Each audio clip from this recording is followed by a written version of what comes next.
जय माता। चरणं शरणं रमाम्बिके, चरणं शरणं त्रयम्बके. Fellowship with the divine is the inward spring of joy, the source of superb courage, the secret of abiding sense of security in life, the strength to face the challenges of prarabdha, and the inspiration for a life of dedication. United with our beloved Mother, with an inner bond of faith and devotion, we are already initiates of the highest form of spirituality. The yearning for the darshan of Divine Mother should blaze forth in our mind and heart. Without this longing, without this sacred fire ever burning in our heart, how can we feel the warmth of bhakti? Indeed, this yearning for darshan eventually develops into intense aspiration for God experience. The longing for darshan, the longing for the experience of proximity and presence of God, is not a mental desire that comes and goes. It is soul's deepest yearning to get back to divine home. It is a spiritual fire that illumines the hidden path.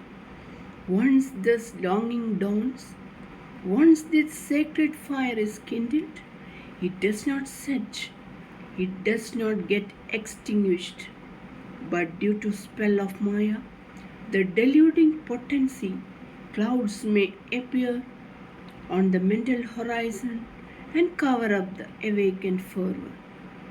The longing consequently becomes dim.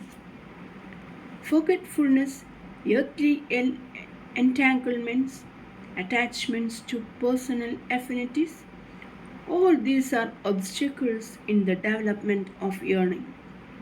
That is why Divine Mother lays stress on satsang, on regular participation in the programs of the Mandali, and on nishtha in the practice of japa, meditation, and constant awareness during activity. Mandali is therefore a sheltering fort for us. It tunes our minds to higher vibrations. It provides an elevating atmosphere where we feel the presence of Divine Mother. It gives us the joy of a membership in the order of brotherhood and sisterhood. It purifies our vision, increases our capacity to transcend self and surroundings, and gives up a sense of participation in a cause divine. In the mundane plane, desire predominates. Affinity becomes attachment. Association leads to entanglement. Life is centered on self.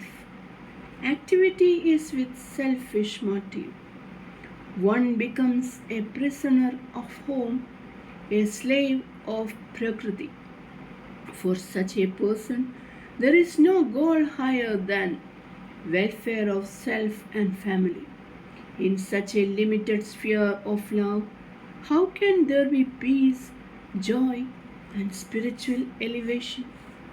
But in the sphere of our devotion to Divine Mother, higher forces are ever at work to purify, to strengthen, to guide, and liberate. Devotion to Mother and longing for darshan becomes the purifying current.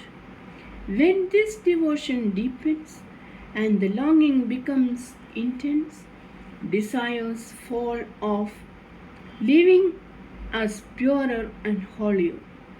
For Divine Mother, love is not a discipline, it is the fruit of all disciplines.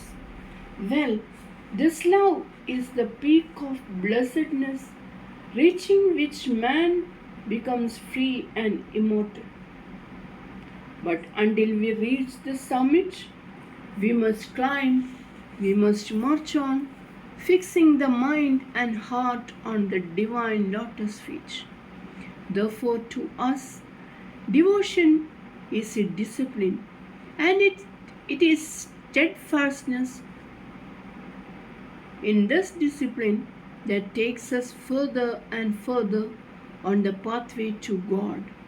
It is this devotion that grows into Parabhakti, ecstatic God love, extolled in the scriptures. Realize the Atman, so declare the Vedas. It is Divine Mother who abides in every heart as the Atman. If our mind and heart get immersed in ecstatic remembrance and love for Divine Mother, if we are inwardly established in the awareness of our intrinsic relationship with her, then this pursuit itself becomes the anusandhana of the Atman. Devotion in the state of maturity wipes out the self and unites us with the ocean of peace and bliss, which is Divine Mother. For the mystic contemplation of the Atman, the Chitta has to attain spotless purity and waveless placidity, one's mother. But whatever be one's state of mental development, irrespective of whether one has attained serenity or not, he can remember Mother because of the impress of her divinity, divine personality on the mind resigned to her guidance. Hence, nothing could be more easier than devotional remembrance of the Saguna splendor of the Supreme. This devotional remembrance is an inner link with which the sadhaka can remain aware of a pervading divine presence. With Mother thought as the background of all our activities, we must live in her presence constantly. This is upasana. When this upasana ripens, when it grows into uninterrupted remembrance, in course of time, by her grace, we will witness a miracle. The mind sinking into silence, the desires giving way to dispassion, the intellect emerging as the awareness, the devotion rising into the realm of higher love, actions becoming automatic, and the separative self disappearing into the peace of mystic communion with Divine Mother.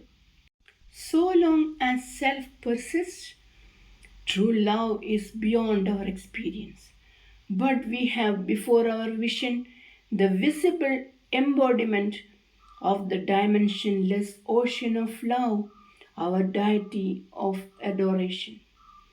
Can anyone describe the glory and grandeur of the Divine Mother's love for the children? Even Narada Maharshi, the apostle of Bhakti, could not adequately describe the mystic nature of the love for God. Then, who on earth and heavens can describe the nature of God's love for children, this love which we see in Divine Mother? Let me tell you one thing. Advaita promises the highest destiny for the soul, namely Brahmic experience. Yes, one can, through Guru's grace, transcend the ego and realize the absolute. Just as a wave, when it subsides, is no more a wave, but the ocean itself, so too, when ego departs, one is no more a jiva, he becomes one with the Supreme. But one can never experience the attribute of divine motherhood. One can never realize the immensity and intensity of the universal mother's love for creation.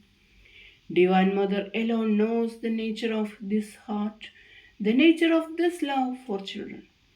By remembering Mother, by recollecting the scenes of her spiritual ministry, by gratefully reviving in our minds the memories of the love and grace and mercy and protection we received from her in abundance, we will be attaining self purification without ourselves being aware of it. It is love that shines forth in Mother's eyes, on her face, in her every utterance, in every mode of her instruction, in every aspect of her spiritual ministry. It is love that keeps her in her divine upadhi for the sake of the suffering world. It is love that brings her mind from the depth of samadhi.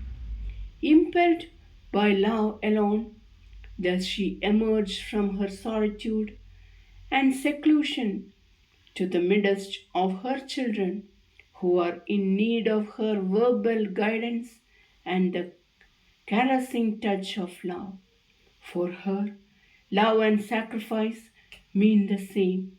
It is love that brought her from the pedestal of non duality in this relative reality, the world. Love gave her the form and the vision and the relationship with the world. In abstraction, in mystic aloofness, in spiritual transcendence, she is the ever unknowable Brahman of the Vedas.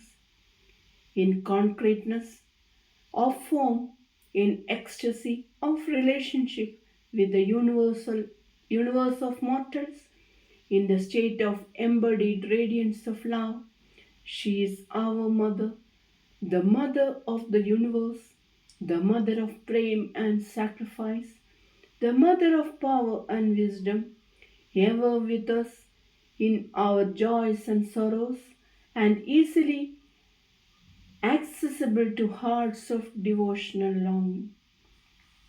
Whether she is in seclusion or in our midst, whether she is far away from us or very near to us, whether she is busy with discourses and initiations or silent in the mystic poise of samadhi, she is incessantly active for our spiritual uplift. She guides us and keeps guard over us wherever we are. Our true spiritual life begins when we become conscious of this truth. By discriminating neti neti, the scripture lapses into silence. So were the great sages who went in quest of Brahman.